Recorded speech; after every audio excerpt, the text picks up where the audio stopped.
Hi. This week I've been talking and thinking about something I'm calling the deference reflex. It's that moment when we give away our own knowing before we've even listened to it. We defer to the doctor, the manager, the expert, the teacher, the person with more credentials, the person with more years of experience. And of course, expertise matters. I'm not suggesting that we reject skilled support. But there is a difference between receiving support and abandoning ourselves in the presence of authority. And that difference is very important, because often the real problem is not that we don't know anything, it's that we don't trust what we sense. We don't trust the hesitation in the body. We don't trust the quiet inner signal. We don't trust the discomfort that says something here needs attention.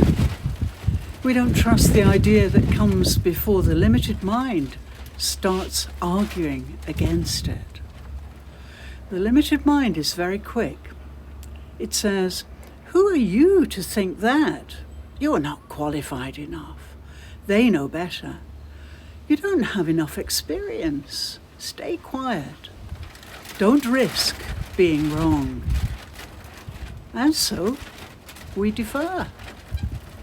We hand over our perception. We suppress what the body knows. We silence the very part of us that might be carrying the most important information.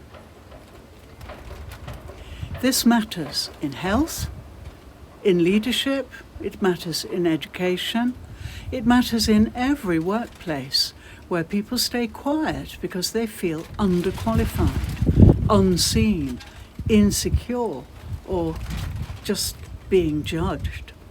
A leader may think silence means agreement, but sometimes silence is not agreement. Sometimes it's fear. Sometimes it's a nervous system protecting us, itself. And sometimes it's intelligence that has not yet felt strong enough to speak.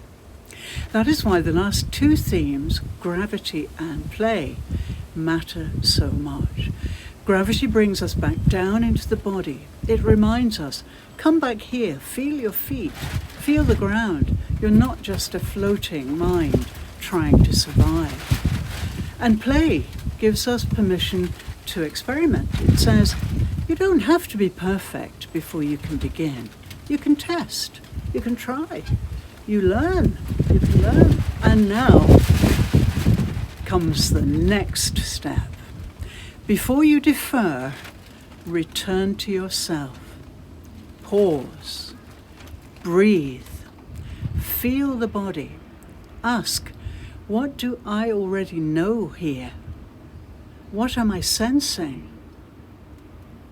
And am I handing this over because I truly choose to, or because I'm afraid? This is not arrogance. It's not rebellion. It's not refusing support. It is participation. It is the beginning of inner authority. And this is where embodied compassion becomes so important. Because when we have compassion for ourselves, we become stronger. We stop abandoning ourselves the moment someone else appears more qualified.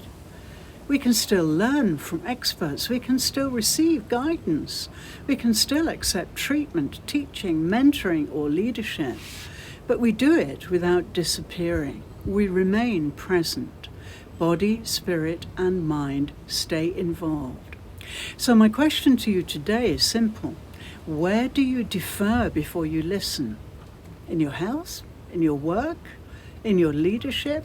In your learning? In your relationships? And if you lead others, ask this too. Who around me might be staying quiet because they don't yet feel safe enough to offer what they know? This is the work of the week. Before you defer, listen. Before you hand yourself over, return to the body.